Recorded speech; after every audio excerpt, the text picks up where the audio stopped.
Hi folks, and welcome to the Ace Tanker for the Pudel, the only official Polish tank in the game at the moment, although unofficially the Rudy was first, but in-game that happens to be Russian, and this happens to be Polish with a Polish crew and Polish voices. Now this is my first game in the tank, yes, Ace Tanker on the first game, hooray! And I bought the tank courtesy of the donations you guys have been making. This is a video you would never have gotten otherwise, so I want to thank you for the support. It has been absolutely awesome. Yeah, I don't know if any of you noticed by looking at my ammo counter down here, but oops, I did it again. Yeah, if any of you remember the Thunderbolt Ace Tanker, I was very upset with that because I bought that tank and I was so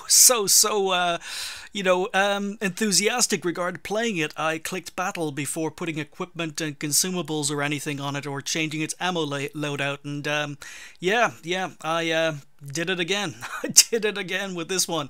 So yeah, I aced the Thunderbolt on the first game and without consumables or equipment, and I've just done it again with the Flaming Pudel. But yeah, so this is a tank, as you can see. No ammo loadout, no consumables, no equipment. It's just basically I bought the tank thanks to your donations, and then I click play because Beyond D, as you noticed on Platoon with Beyond D, he and Tonza had been trying to convince me for weeks that I should get a Pudel and that it was a good tank, regardless of the fact I said I wasn't going to be buying any more premium tanks. But they were trying to persuade me to buy one because Beyond D even went as far as saying that the Pudel is possibly his favourite tier 6 at the moment.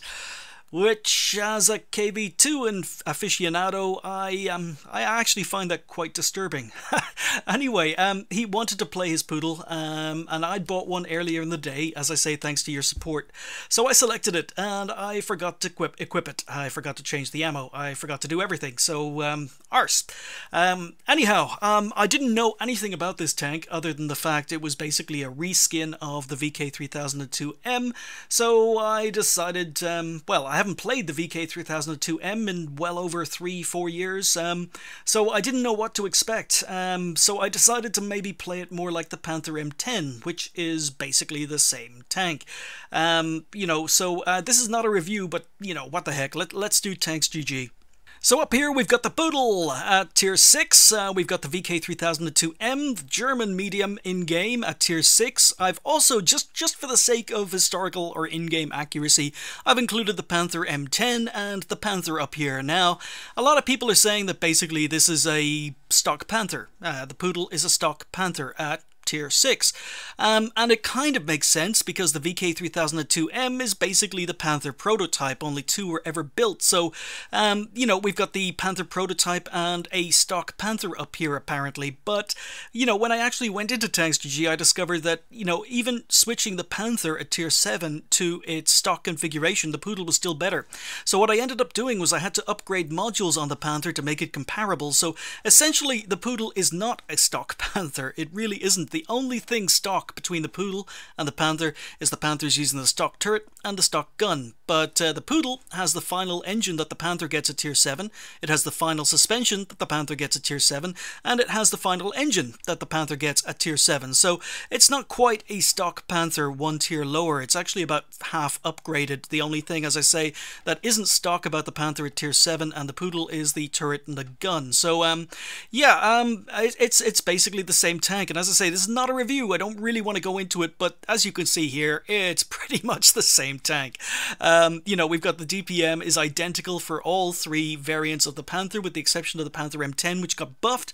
The Panther M10 used to be a lot worse, but it's actually slightly better DPM-wise these days, but it's the same tank. So all of them have the same DPM, the same penetration, same damage with the gun.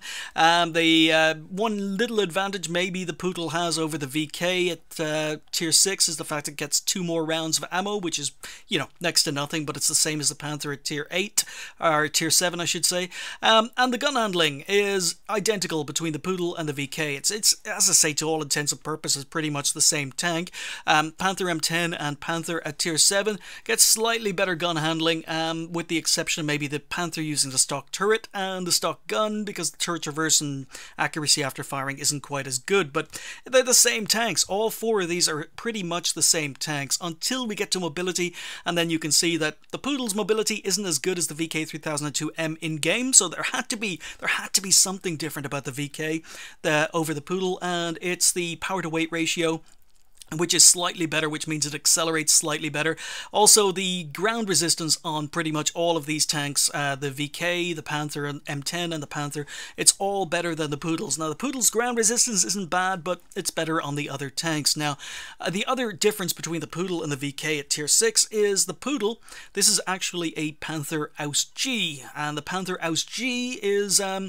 it was the upgraded version of the Panther compared to the VK3002M, which was the prototype, and the upgraded Aus G got 10mm extra side armor. So the armor is almost identical with the exception of this side armor. Now that's important in game because the VK can be overmatched by Russian 122mm guns. It's only got 40mm of side armor, so it's not a great side scraper if enemy tanks are using 122mm.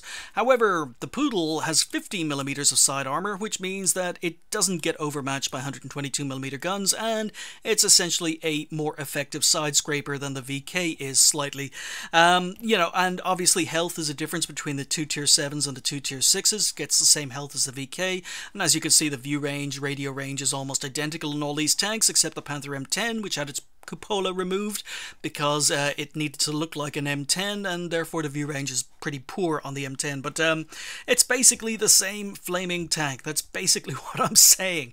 Yeah, there we go. Here's the Pudel. Now, the frontal armor, quite good. I mean, it's a Panther, so what do you want me to say? So you've got the frontal armor, which is about 119mm straight on.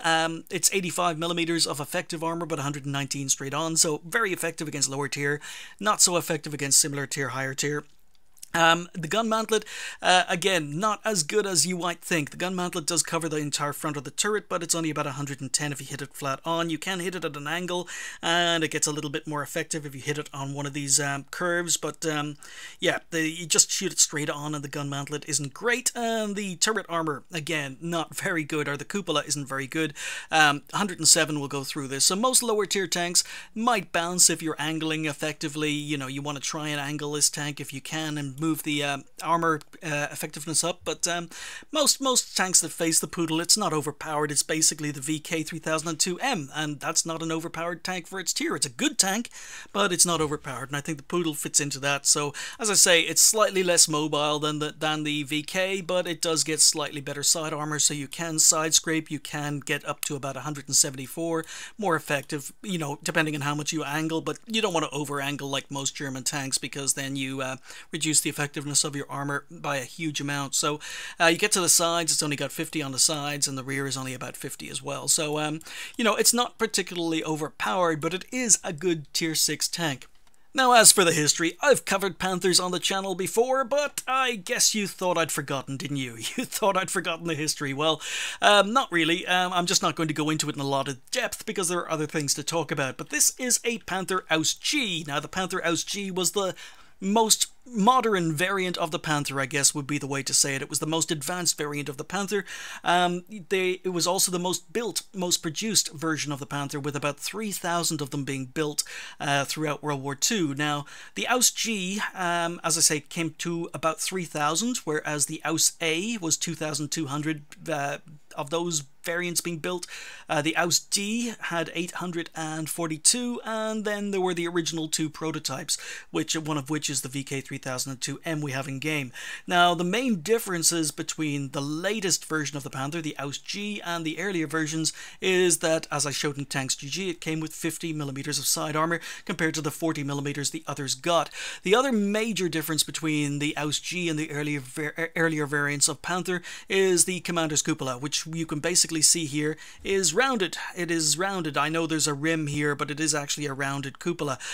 So earlier variants of Panther had a very, very round but flat cupola.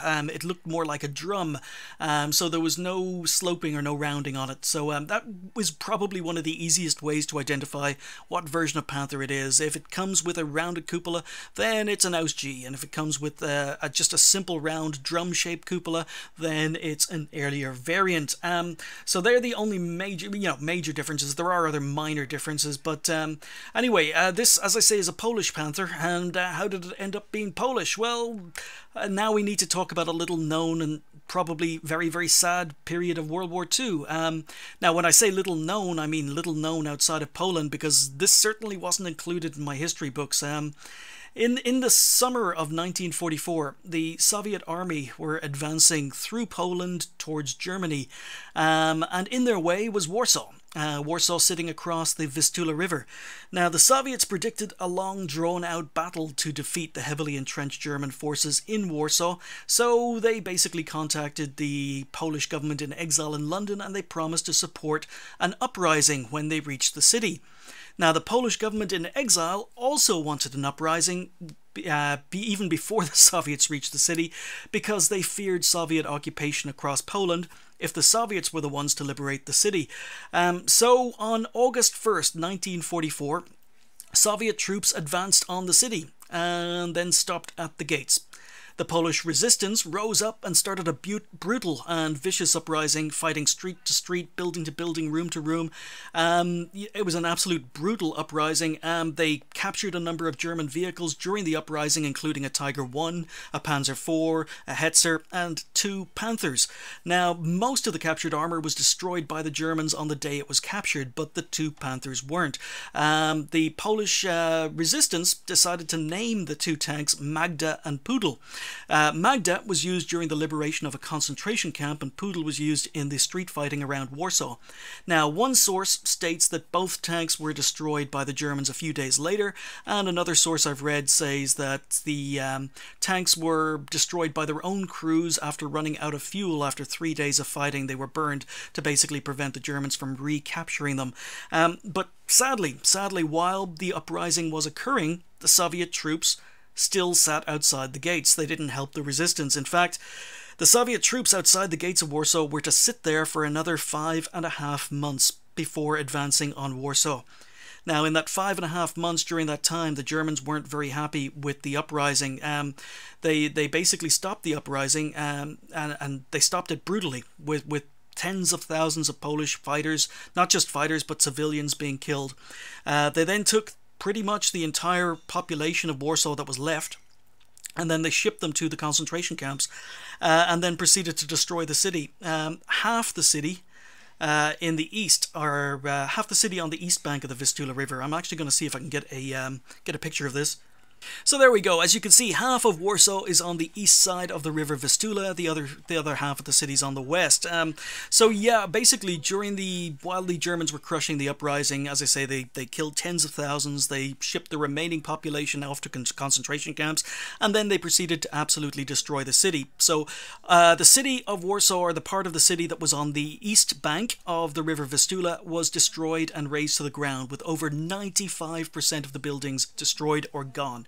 95% of the city here was just burned to the ground or destroyed as the Germans prepared for the Soviet attack. So and that Soviet attack then came 5.5 months later from when they first arrived at the gates of Warsaw on January 17th, 1945. The Soviet army attacked, captured the city, and they basically began what was feared as a long period of Soviet occupation in Poland. Anyway, that's the history. I wanted to go into a little bit more detail because I've covered the Panther on the channel before. I wanted to go into the history of the background because a lot of this was new. I'd heard of the Warsaw Uprising, I just didn't know more about it. But essentially, yeah, that's where the 2 tanks come from. So I guess in-game, this is called the Pudel, but it could just as easily have been called the Magda. There were two captured, one Magda, one was called Pudel, and someone in Wargaming has obviously decided that Pudel is a better name, or was a better name for the tank in-game, or maybe we'll end up getting a Magda in the regular Polish tech tree if one of those ever arrives. But anyway, that's the history. So anyway, yeah, first game of the tank, and you saw me pause at the beginning of the game there, and that was for a couple of reasons, because your first game in any tank is basically top tier. You are always top tier in your first game in any tank, and because I'm platooned, I'm not top tier, so I paused there just thanking Beyond for getting me into a tier 8 game. So my first game in the Pudel is in a tier 8 game, and I've also just about now realized that I forgot to put equipment consumables and change the ammo loadout. So not only am I in a tier 8 game, I'm stuck with the regular ammo and 16 rounds of HE, which on this tank is absolutely garbage. Yeah, so with this gun, HE is almost useless. So yeah, 150 millimeters of penetration, 135 damage, you know, which, if we're honest about it, is Stug 4, you know, or Stug 3 penetration, Stug 3 alpha, or maybe the E25, but that gets special matchmaking and a faster rate of fire.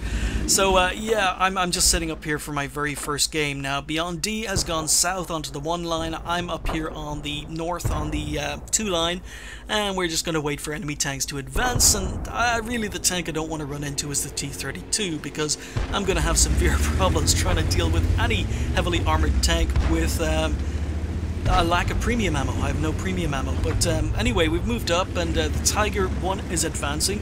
So I decide I'm going to advance with the Tiger 1. In the meantime, Beyond D is getting hammered by those tanks on the 1 line, and I want to move up and support him, take some pressure off. So advancing. Cromwell seems to be ignoring me, so we're just going to poke out here, maybe try and get a couple of shots. Let's go to T40. Oh, Tiger bumps me, so didn't need that. And yeah, okay, RT is already taking an interest. So 2 RTs in this game, and Cromwell's able to come out, but look at the rate of fire. He gets taken out. Panther, or Panther 2 comes up, so yeah, it's not great. It's not great. The Tiger 1's taking a lot of shots, but Panther 2 is a big gun, and the IS is a big gun, and my arm, yeah, just my lack of penetration. Tried to go for a track shot and failed to track. But going for the lower glacis, and I can't even pen the lower glacis at a bad angle on the Panther 2. So the Tiger has gone down, I'm in trouble, Beyond D has died down on the other side, and this is an absolute disaster. So reversing out of here, I've got 20 kilometers an hour reverse speed, and I've just got to put distance between myself and enemy tanks. And hope they bounce. No, got keep going. Yeah, he missed. Oh, awesome. Alright, so we are getting support from RT. But you can see I've got a red reticule. I've got having problems penning even the side of an IS. Orange reticule with my standard AP.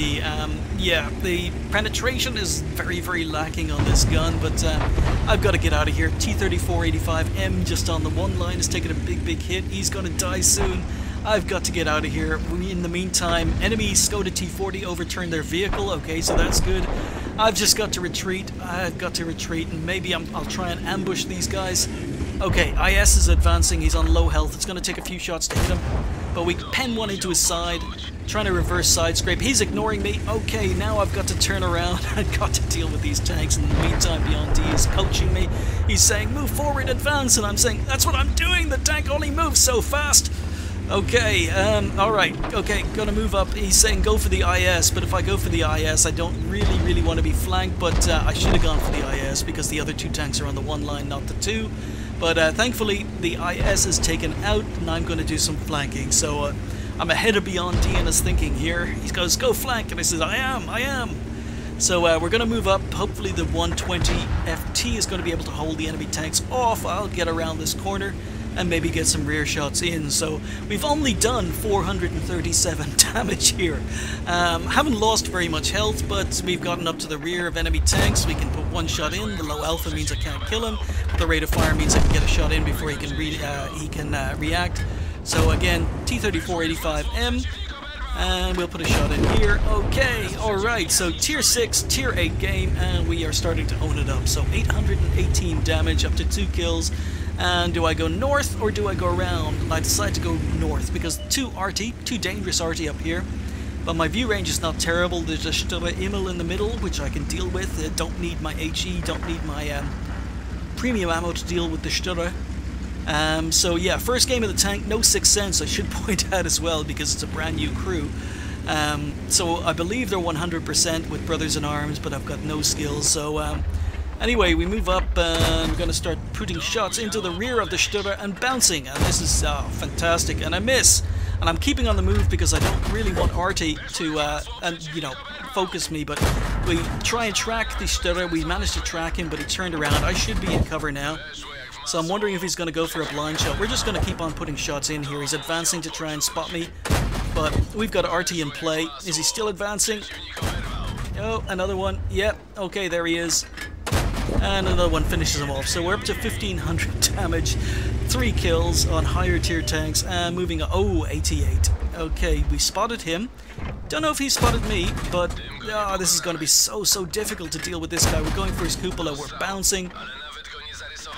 So difficult, and now I'm cursing the fact I have no premium ammo on the tank. No, we can't even pen this guy's cupola at distance with standard AP. Okay, we've got to advance, and maybe just 3 tanks left. I'm going to advance, avoid the AT2, go for RT. Just spotted the GW Panther, and getting assistance damage on the AT. So just doing a little bit more damage here. Okay, can we get the kill? Can we get the kill? Come on, don't kill him, don't kill him. Yes, we're up to 4 kills. Alright, AT8's down to 74 health. 1 RT and the AT8 left. RL44 is complaining he's slow. I hear you, brother. I too. Moving forward. Okay, M12. Alright, and he's in the open as well. Now I can take a hit here. I can take a hit, so I'm just going to sit here, finish him off, miss my first shot. 88, 5 kills, and I don't get the top gun, but that's my very first game in the Pudel. No consumables, no ammo changes, no premium equipment, or no equipment, and a brand new crew, 100% with Brothers in Arms, but no skills.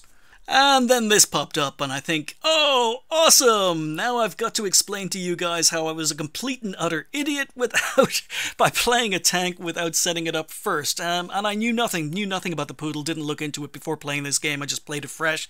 But it turned into an ace, and I was saying, oh no, I'm going to have to explain basically how I got into this game with no ammo equipment or anything else. And then Beyond D goes, you think that's bad? Now my viewers are now you guys are going to be able to see how bad he did, how terrible a game. He was telling me all up to this game how good the Pudel was, and then he had a terrible game, and he didn't want that to be on YouTube, but because it's an ace, it's going to be on YouTube, and I'm going to make him look bad. So, you know, we had a very brief discussion. I'll get into that in a moment, but we picked up the ace, we picked up Pascucci's, picked up a Lavish Leo's medal as a tier 6, tier 8 game.